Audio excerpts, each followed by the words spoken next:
누가복음 24장 44절로 49절 말씀을 낭독합니다.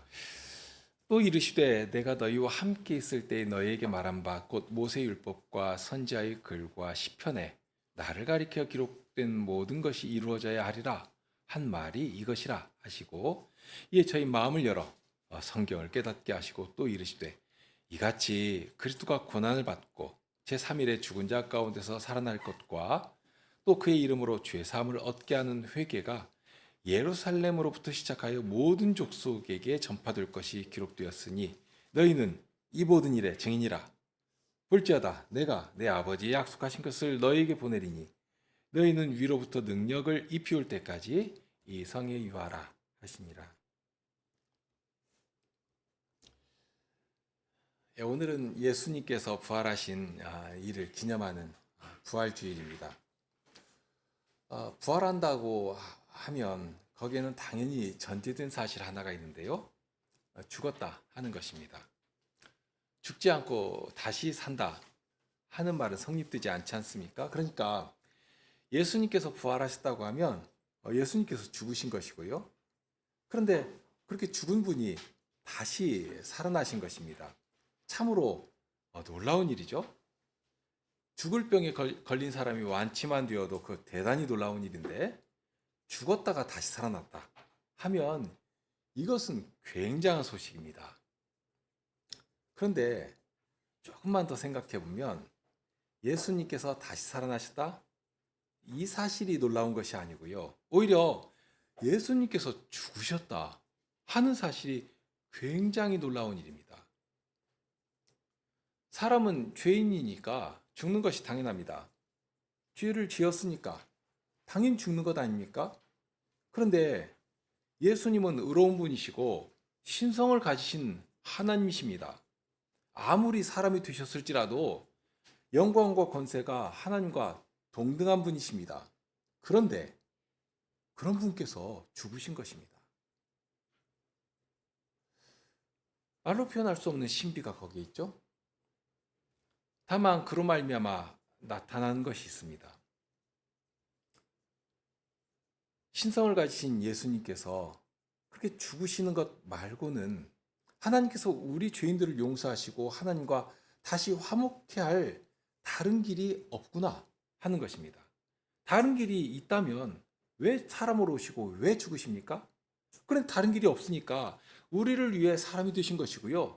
그러니 오신 때부터도 그랬습니다. 우리를 섬기시려고 십자가에서 당신의 몸을 온전히 들여 섬기시기 위해서 사람이 되신 것입니다. 그래서 예수님께서는 이렇게 말씀하십니다. 마태복음 20장 25절 이하인데요. 예수께서 제자들을 불러다가 가라사대 때 이방인의 집권자들이 저희를 임으로 주관하고 그 대인들이 저희에게 권세를 부리는 줄을 너희가 알거니와 너희 중에는 그렇지 아니하니 너희 중에 누구든지 크고자 하는 자는 너희를 섬기는 자가 되고 너희 중에 누구든지 으뜸이 되고자 하는 자는 너희 종이 되어야 하리라. 이 말씀은 단순히 높은 자리에 앉지 말라 하는 말씀도 아니고요. 또 출세하고 으뜸이 되려면 어떻게 해야 하는가 하는 방법을 가르친 말씀도 아닙니다. 이 말씀은 하나님 나라의 왕이신 예수님께서 많은 죄인들을 불러 하나님과 화목케 하시기 위해서 어떤 일을 하려고 하시는가 하는 사실을 알려주시는 말씀입니다.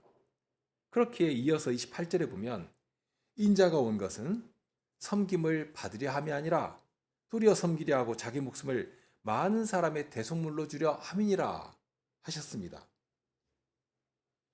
예수님께서 왕으로 오시는 하나님 나라는 왕께서 친히 섬기시는 일로 시작됩니다. 예수님께서 세우신 나라는 아무라도 들어가는 나라가 아닙니다. 먼저 예수님께서 섬기신 일이 있고 그런 후에 그 나라는 세워지고 그리고 힘을 얻어가고 마침내 완성이 되게 됩니다.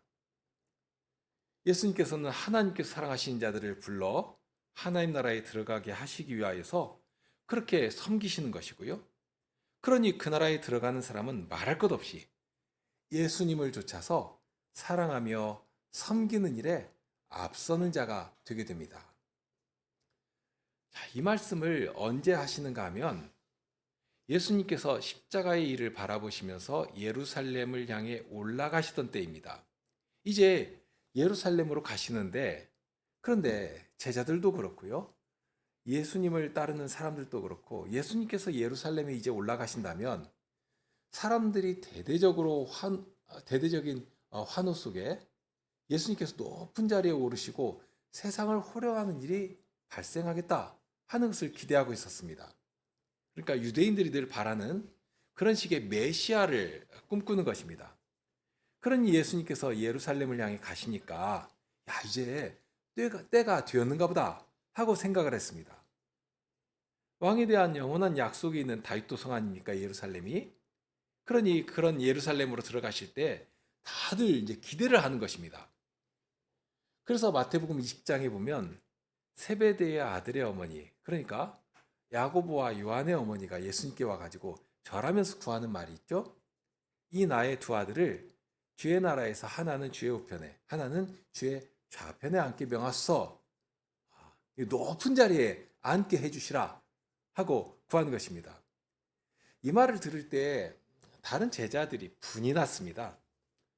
저들이 왜 나보다 높은 자리에 앉겠다고 하는 것인가 하고 화가 나는 것이죠. 그런 분한 마음이 제자들에게 있을 때 바로 이 말씀을 하신 것입니다. 예수님께서 세우실 나라에서 크고자 하는 자는 섬기는 자가 되어야 합니다. 왜 그런가? 이 나라는 처음부터 섬기는 터 위에 선 나라인 것이고 그 사실을 알려주신 것입니다. 그러니 너무 당연하게도 주님의 나라는 섬기면 섬길수록 더 높이 되고 더 크게 되고 더 존귀하게 되는 그런 나라가 됩니다. 왕이신 예수님께서 섬기심으로 세우신 나라이니까 그렇습니다. 그런데 왕이신 예수님께서 무엇을 가지고 섬기셨는가? 다른 것 아닙니다. 자기 목숨을 많은 사람의 대속물로 주시는 그 일을 통해 섬기셨습니다. 대속물이라고 하는 것은 속전 대신 내는 것을 말합니다. 노예시장에 팔려 있는데요. 노예를 돈을 주고 사내야 합니다. 그럴 때 치르는 값이 속전입니다. 그런데 지금 우리가 잡혀 있는 곳은 단순 노예시장이 아니지 않습니까? 죄로 말미암아서 사망에게 사로잡혀 죽음의 노예가 된 상태입니다. 그런 때에 요구하는 것이 있는데요. 돈으로도 안 되고 아무리 값비싼 짐승의 피라고 할지라도 그거 가지고는 어림없습니다. 딱 하나 요구하는 것이 있는데 죄를 지은 사람의 목숨입니다. 자칫 여기서 속전을 요구하는 이가 마귀라고 생각하기가 쉽습니다만 그렇지는 않습니다. 죄로 인해 사망의 자리에 떨어졌습니다. 그러면 죄를 지은 사람이 자기 목숨으로 죄 지은 책임을 지도록 한 것은 하나님의 법이 요구하는 의입니다. 그러니까 하나님께서 그런 책임을 요구하시는 것입니다. 예수님께서 하나님 앞에 내놓으시는 것이 바로 그것 아닙니까? 사람의 대표가 되셔서 당신의 살과 피를 내놓으시고 하나님 앞에 당신의 생명을 내놓으시고 하나님의 죄에 대한 요구를 다 갚아버리신 것입니다. 하나도 찾을 수 없도록 다 갚아버리신 것입니다. 여기 대속물이라고 하는 것은 그런 것입니다. 대신 값을 치르고, 그러니 예수님으로 말미암아서 우리는 죄책에서, 죄 요구에서 완전히 자유롭게 해주시는 것입니다.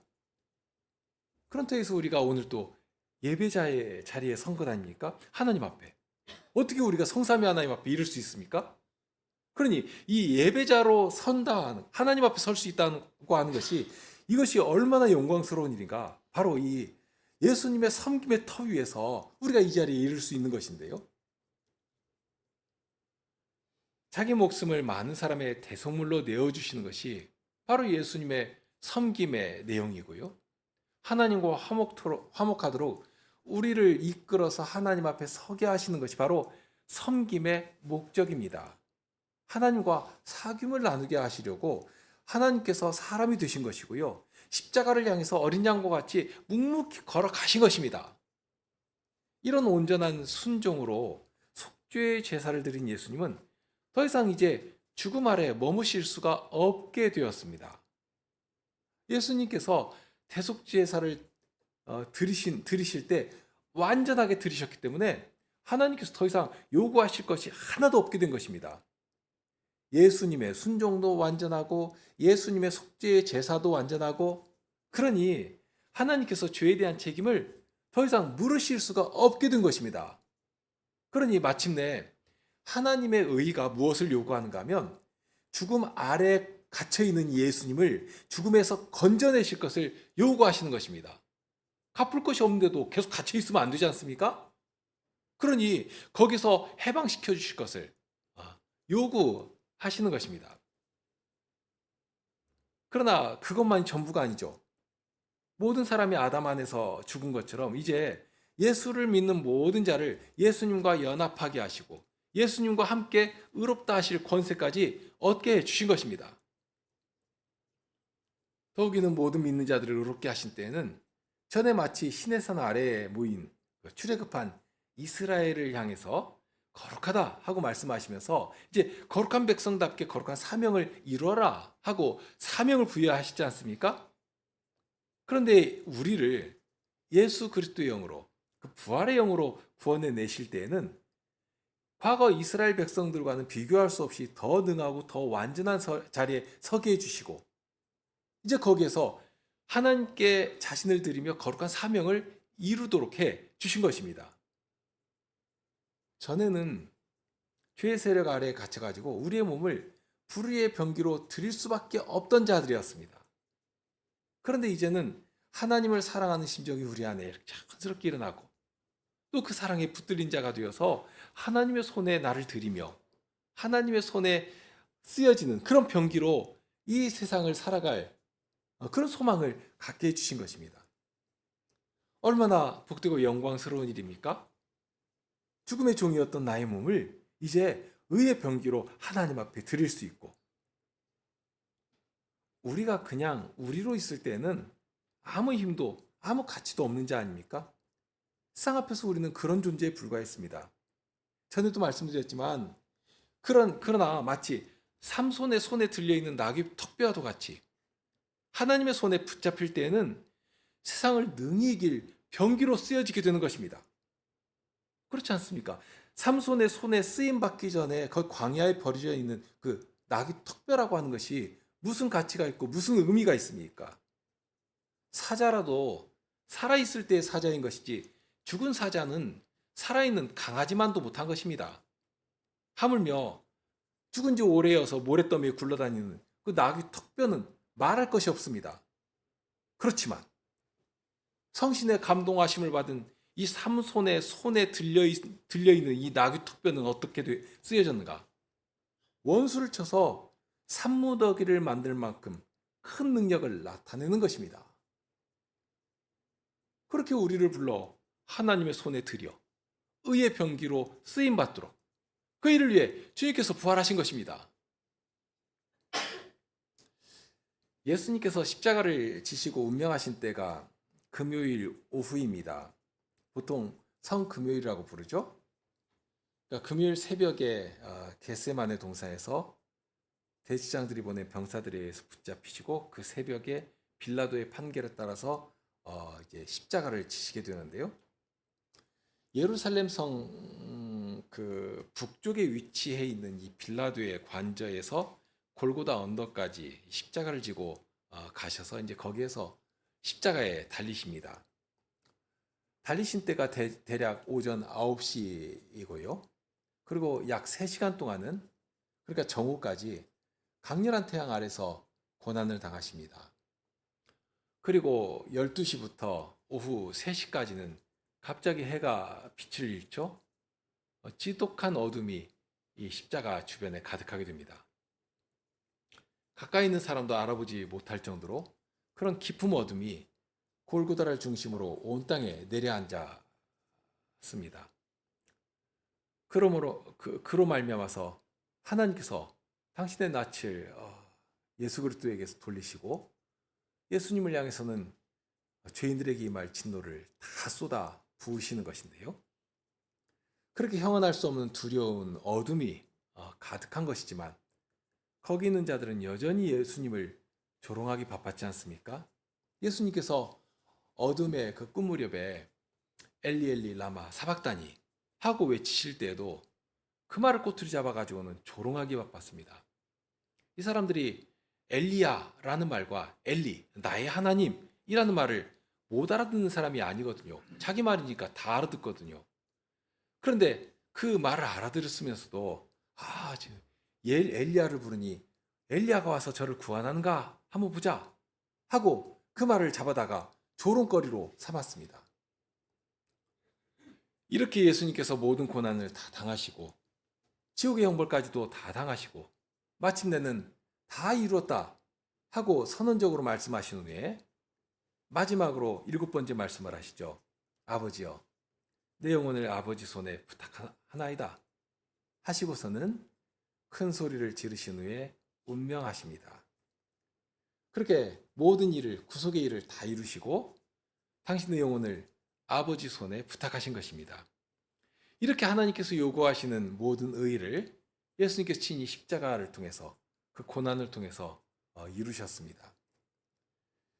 예수님께서 그렇게 하나님께 당신의 영혼을 부탁하시고 운명하신 예수님의 시신은 아리마대 요셉이라고 하는 공회원 가운데 한 사람이 가져다가 자기를 사용하기 위해서 특별하게 만들어 놓은 한 번도 사용하지 않은 새 무덤에다가 장사를 지냅니다. 예루살렘은 대단히 오래된 도성입니다. 그리고 유대인들은 우리나라처럼 땅에 이렇게 장사하는 것이 아니라 돌을 파가지고 굴을 만들어서 거기에다가 시신을 안장하는 장례 문화가 있으니까 예수님 당시만 하여도 한 번도 사용하지 않은 무덤은 대단히 귀했습니다. 그런데 요셉은 큰 부자였고 또 권세가 있는 사람이었고 그래서 한 번도 사용하지 않은 무덤을 자기가 사용하기 위해서 이렇게 특별하게 관리해 오고 있었는데요. 그 무덤을 예수님을 위해서 내놓고 예수님을 거기 장사하게 된 것입니다. 그리고 그 입구는 큰 돌문을 만들어서 막습니다. 돌문이라고 하면 뭐 여다지문이나 미다지문처럼 그렇게 되는 것이 아니라 마치 연자맷돌과 같이 둥그렇게 만든 돌을 묘실 앞에 이렇게 딱 굴려다가 막아 놓는 그런 방식입니다. 자, 이렇게 장사가 다 끝난 것 같았는데요. 대지장들이나 유대 지도자들은 큰 걱정거리가 하나 있었습니다.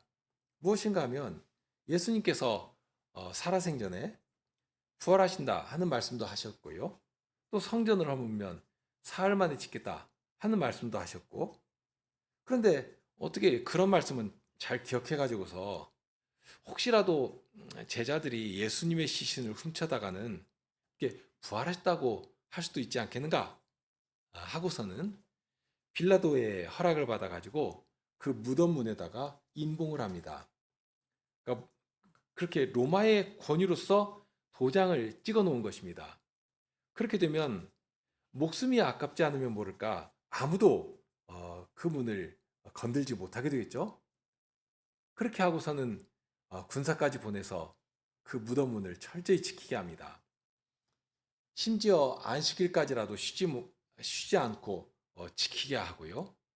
밤을 새고 날을 지내면서 지키게 했습니다. 그렇게 되니까 이제 금요일 저녁 해가 지면서부터 안식일이 시작되고 그리고 토요일이 지나고 토요일 해가 지면 이제 그때 이제 안식일이 끝나니까요. 그러고 나서 그 다음 날 새벽이 됩니다. 그러면 오늘날로 치면 주일 새벽이 되겠죠? 이렇게 안식 후 첫날이니까 그러니까 토요일 해질 때 안식일이 끝나고 그렇게 밤을 지내서 안식 후 첫날이 됩니다. 그러면 주일날입니다. 그렇게 되니까 예수님께서 무덤에 계신 시간들로 계산을 하면 만 이틀이 안 되지만 만 이틀이 되지 않지만 그러나 날수로는 금요일, 토요일, 일요일 이렇게 사흘이 되죠. 그래서 이 사흘날 새벽입니다. 점점 미명이 밝을 때입니다. 여전히 군인들은 윤번을 하든지 해서 아주 정신을 바짝 차리고 지키고 있었을 것인데요. 그런데 갑자기 막 땅이 흔들립니다. 흔들리더니 무덤 입구를 막고 있던 그 큰 돌문이 그냥 옆으로 굴러 떨어집니다. 그 큰 돌문이 비껴버리고 무덤 문이 열려버린 것입니다. 땅이 흔들린다고 해서 돌문이 저절로 굴러 떨어지는 것은 아니지 않습니까? 하나님께서 천사를 보내셔가지고 그냥 막고 있던 문을 옆으로 던지신 것입니다. 그런 후에 보니 천사가 그 위에 떡하니 앉아 있습니다. 천사의 형상은 번개 같다고 했습니다. 그냥 환한 광채가 나는 것이 아니라 강렬한 빛을 발하는 것입니다. 그런 천사가 누는 것 같이 하얀 옷을 입고 거기에 앉아 있으니 수직하던 자들, 밤새서 수직하던 자들, 정말 잠도 자지 않고 정신 똑바로 차리고 지키고 있던 자들이 그만 혼비백산이 되었습니다. 마태복음의 증언대로 하면 얼마나 무서운지 죽은 사람처럼 되어버렸습니다. 얼마나 무섭겠습니까? 생전 경험한 일도 없고요. 들은 일도 없는 그런 두려운 일이 눈앞에서 일어난 것입니다. 아마 땅이 흔들릴 때 큰 소리도 났을 것 아닙니까? 그러더니 막 갑자기 돌문이 옆으로 굴러 떨어지고, 그러더니 눈앞에 눈도 제대로 뜰 수가 없는 밝은 광채를 발하는 천사가 떡하니 앉아 있는 것입니다. 그렇게 되니까 너무 무서워가지고 죽은 사람처럼 되어버리고, 그러다가 조금 있다 정신 차리고서는 그냥 걸음 하나 살려라 하고서는 도망갔는데요. 도망을 해서 어디로 갔는가 하면 자기의 주인인 대지장에게로 갔습니다. 대지장에 가서 된 일을 다 고합니다. 고하니까 이 대지장이 장로들과 함께 모여가지고 수직 서던 군인들에게 돈을 줍니다. 돈을 주면서 거짓말을 그 입에 담아주죠. 너 본대로 말하지 말고 피곤해서 그만 잠들었었는데 그렇게 잘 때 제자들이 와가지고 시신을 도둑질해 갔다고 말해라 하고 그렇게 거짓말을 하도록 시킨 것입니다. 그런데 참 이상한 것이 수직하던 일을 잘못해가지고 시신을 잃어버렸다고 하면 이런 식으로 마무리하지 않거든요. 우리가 다 아는 것처럼 사도행전에 헤롯이 야고보 사도를 죽인 다음에 유대인들이 막 아주 잘했다고 이 헤롯을 지지하는 것을 보고서는 이 용기를 내 가지고 베드로까지 잡아다가 옥에 가둔 일 있지 않습니까? 그런데 그 밤에 주님께서는 천사를 보내셔 가지고 베드로를 거기서 꺼내 주시거든요. 그렇게 되니까 헤롯 입장에서 보면 감옥을 수직하던 자가 잘 지키지를 못해 가지고 이 죄수가 도망한 것입니다. 그러니 베드로를 지키고 있던 이 군사들을 헤롯이 어떻게 했는가 하면 그냥 잡아다가 다 죽여버립니다. 수직을 하지 못한 그 책임을 물어 죽인 것입니다. 그 일만 있는 것은 아닙니다. 바울 사도의 사건도 있는데요. 빌립보에 가서 복음을 전하다가 잡혀서 크게 맞고 깊은 감옥 깊은 곳에 갇혔습니다. 갇혀서도 이 사도 일행은 하나님을 찬송하며 기도한 일을 멈추지 않았거든요. 하나님께서는 그런 사도의 찬송과 기도를 들으시고서는 그곳에 임하시고 땅을 흔드시고서는 그러니 감옥 문이 다 막 덜컹덜컹 열리게 되죠. 그러면서 감옥 문만 열렸다면 그 지진에 의해서 일어날 수도 있겠다 할 것인데 사람을 채워놨던 그 착고까지 다 풀어져 버립니다. 참 신비한 일이죠. 그런데 그렇게 땅이 흔들리면서 지진이 일어나니까 간수가 자다가는 정신이 번쩍 들어서 일어나 보니까 문이 열려 있고, 그러니 죄수가 다 도망한 것으로 생각했겠지 않습니까? 그러니 거기서 자결하려고 했습니다. 어차피 죽은 목숨이고, 그러니 고역스럽고 불명예스럽게 죽을 것 없이 그냥 깨끗하게 자결하려고 하는 것입니다. 그런데 사도가 아주 크게 소리 질러서 몸을 상하게 하지 말라. 우리가 다 여기 있다 하고 말해서 자결하지 못하게 하고, 나아가서는 무서워 떨며 엎드려 있는 그 간수에게 그리스도의 복음을 전하고 온 집이 세례를 받고 구원을 얻게 되는 그 일이 사도행전 16장에 기록되어 있는데요. 무엇을 말씀드리려고 하는가 하면 그렇게 자기 임무를 마땅히 수행하지 못하는 군인들에게 남은 것은 죽음 말고는 없는 것입니다. 지키지 못했으니까 그냥 죽이는 것입니다. 그런데 예수님의 무덤을 지키던 군인들은 오히려 살려주고 돈도 주고 거짓말을 뿌리도록 만든 것입니다.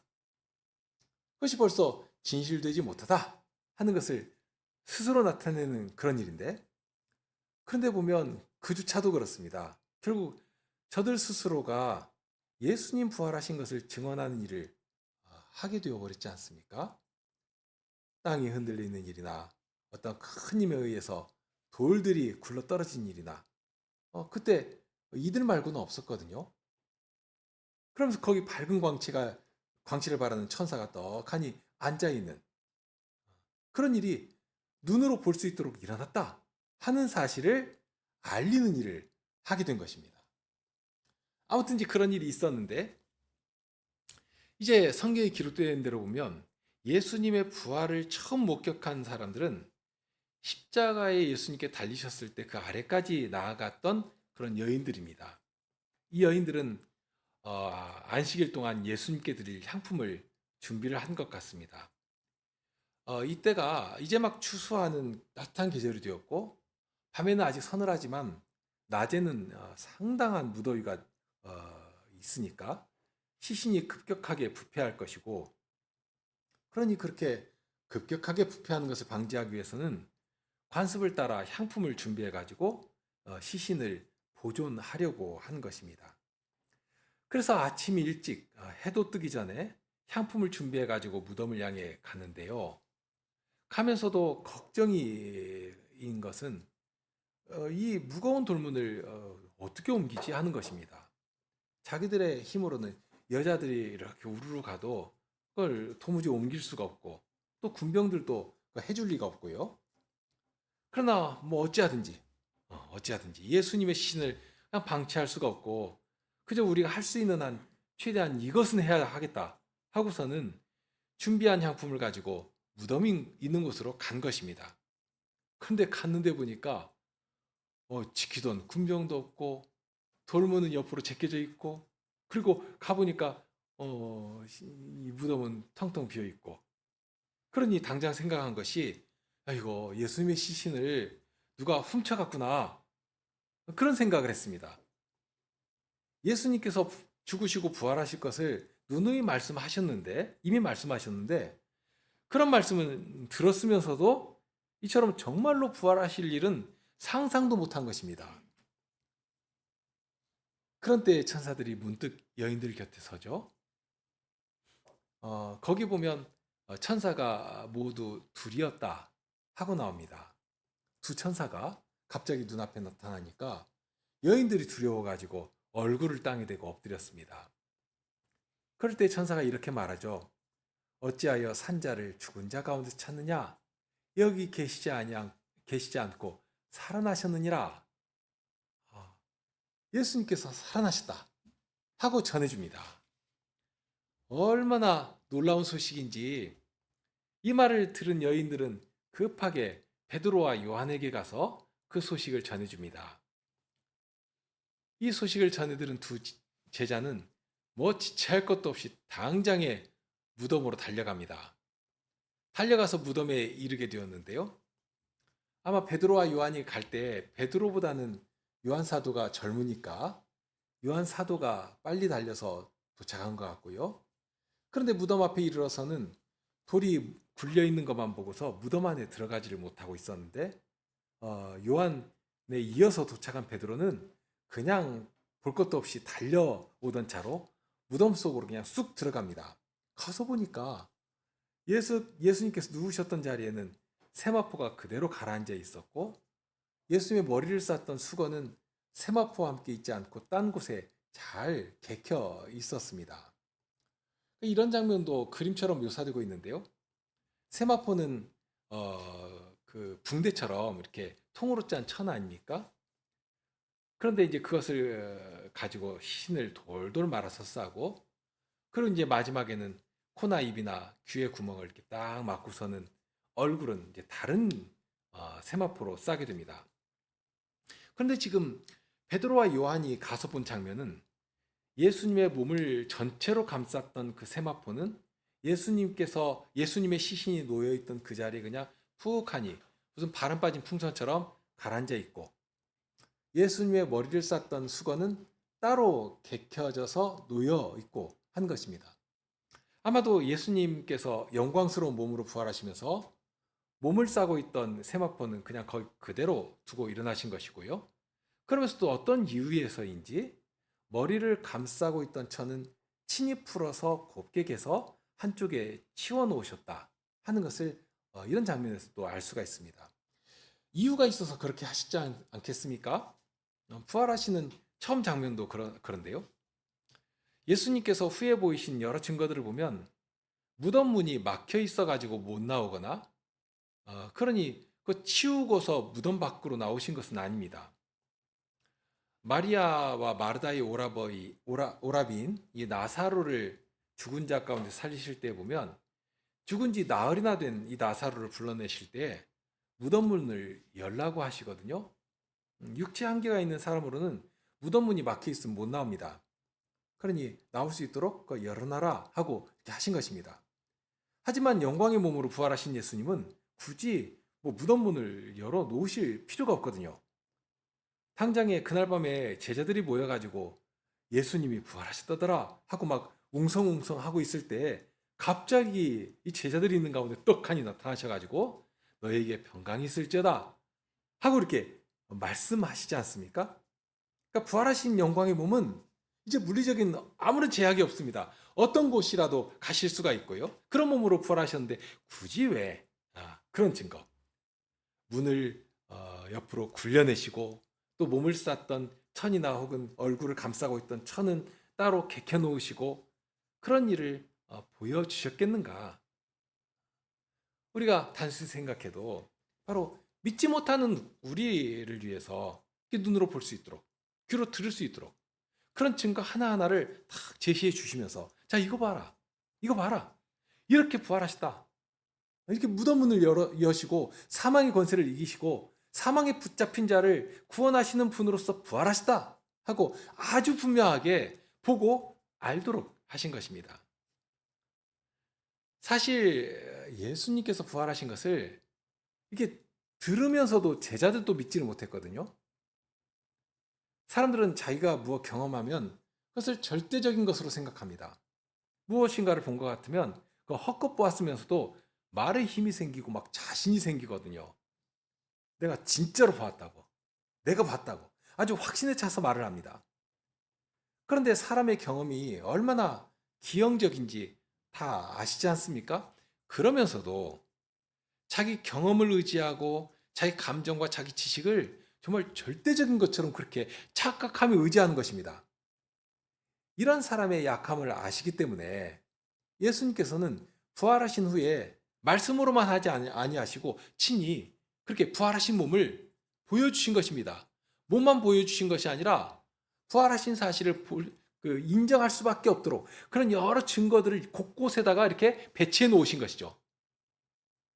그러면서 예수님께서 몸을 보여주실 때도 못자국을 보여주시고 옆구리에 창자국에는 손을 넣어보라고도 하시고, 그러면서 믿지 못하는 자가 되지 말고 믿는 자가 되어라. 이렇게 보고서라도, 만지고서라도, 그러고서라도 믿는 자가 되어라 하고 말씀하신 것입니다. 예수님께서는 우리로 하여금 믿도록 직접 보여주시고 말씀으로 가르쳐 주셨습니다. 오늘 읽은 곳에 엠마오로 가던 두 제자가 나오죠. 이 두 제자는 예수님이 부활하셨다는 그런 말을 이미 들어서 알고 있었습니다. 마리아에게 예수님께서 부활하신 몸을 보여주셨고요. 다른 여인들에게도 보여주셨고요. 그리고 이제 이 엠마오로 가는 두 제자가 나온 때이지만 이미 베드로에게도 예수님께서는 당신을 보여주신 때거든요. 그런데 이 여인들이 전해주는 그 말을 들으면서도 믿지를 못했습니다. 그러고서는 그냥 자기 고향을 향해 가는 중이었는데요. 그런 믿지 못하는 두 제자들을 예수님께서 직접 찾아가신 것입니다. 가셔서 모세와 모든 선자로 시작해서 성경에 당신에 대해 기록한 모든 말씀을 다 풀어서 가르쳐 주십니다. 그러니까 이들은 여인들의 증언을 들어도 믿지 못하는 자들이었습니다. 예수님께서 부활하셨다더라 하고 무슨 뉴스 접하듯이 듣고서는 그런가 보다, 그런 일이 있었는가 보다 하고 아는 것, 그 자체가 중요한 것이 아닙니다. 단순히 지식으로 수납하는 것이 아니라 믿어야 하는 것입니다. 그래서 믿지 못하는 일에 대해서 책망하시죠. 미련하고 선지자들의 말한 것을 마음에 더디 믿는 자들이여 하고 말씀하십니다. 마가복음 16장 14절에 보면 저희의 믿음 없는 것과 마음이 완악한 것을 꾸짖으시니 하는 말씀을 하십니다. 그러니까 믿음 없는 것에 대해서 뭐라고 하시는가 하면 완악하다 하고 말씀하십니다. 마땅히 자기를 내려놓고 그 말씀을 인정하면서 그 말씀 아래로 엎드려야 하는데 끝까지 자기 지식과 자기 가치관을 가지고 말씀 위에 올라서 가지고 말씀을 오히려 이렇게 판단하려고 하는 것입니다. 그러니까 예수님의 부활하심을 이렇게 들었으면서도 그렇게 한 것이죠. 완고한 것입니다.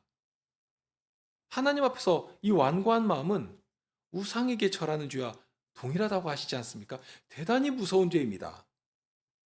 그런데 예수님의 부활하신 사실을 믿지 못하는 저들의 그 완고함을 꾸짖으신 것입니다. 다만 꾸짖으실지라도 예수님께서는 그들을 사랑으로 대하시지 않습니까?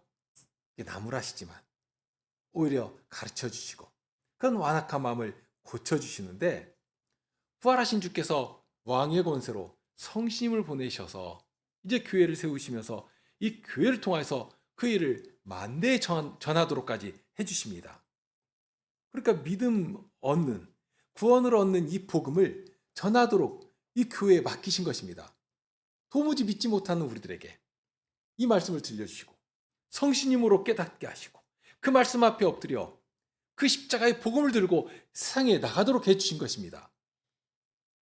지금도 살아계신 예수님을 알게 하시고 그 예수님의 사랑에 붙잡힌 자로서 그렇게 우리 예수님이 부활하셨다 하고 전하도록 하신 것입니다. 다만 오늘날에는 별다른 것으로 증인 노릇하는 것이 아닙니다. 주님의 말씀과 성신으로 하나님을 예배하고 찬송하는 것이 바로 이 증인이 해야 할 첫째 가는 의무입니다. 여기서부터 시작하는 것입니다. 믿는 자들을 하나님 앞에 나오게 하시고 예수님의 부활의 생명을 우리에게 주시며 하나님과 화목된 자리에 서서 예배하게 하시고 이 일이 바로 우리가 부활의 증인으로 이 시대를 살아가는 정말 첫걸음에 해당하는 것입니다. 그리고 이 자리에서 바로 이 말씀을 붙잡고 의지하며 상을 향해 나가야 하는 것 아닙니까? 주님의 복음의 증인으로서 상에 나가 우리의 착한 행실을 통하여서 하나님께 영광을 돌리는 일을 하나님 이름을 자랑한 자리까지 나가도록 하시는 것입니다. 그 출발이 어디서부터인가? 바로 이 자리, 주님의 부활을 알고 믿으며 고백하며 함께 찬송하는 이 자리에서부터 시작하게 해주신 것입니다. 이처럼 복된 자리에 우리를 부르시기 위해서 예수님께서 부활하셨다 한 사실을 오늘 또 우리에게 전해주십니다. 함께 기도하시겠습니다.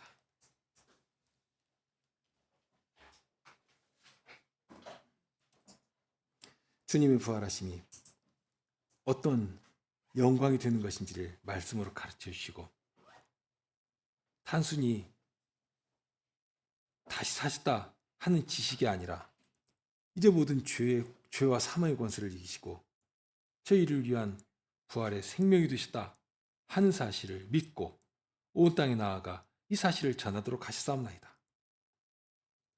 저희를 죄와 사망의 권세에서 건져주시고 그러니 저희에게서 이 부활의 생명이 제 말과 제 행실을 주장함으로 주님의 어떠하심만이 나타나야 할 것이옵나이다. 무엇보다 이처럼 예배하는 회중으로 주님의 부활하심을 찬송하게 해주셨사오니 이제 저희 발걸음이 미치는 어떤 자리에서라도 주님의 복되심이 주님의 그 생명의 아름다움이 저희 말에서 저희 손길에서 자랑되게 하시고 주님의 이름이 높이 되게 하시고 주님의 십자가의 복음을 능히 전하는 저희가 되게 하여 주시옵소서. 우리 주님 예수 그리스도 이름으로 기도합나이다. 아멘.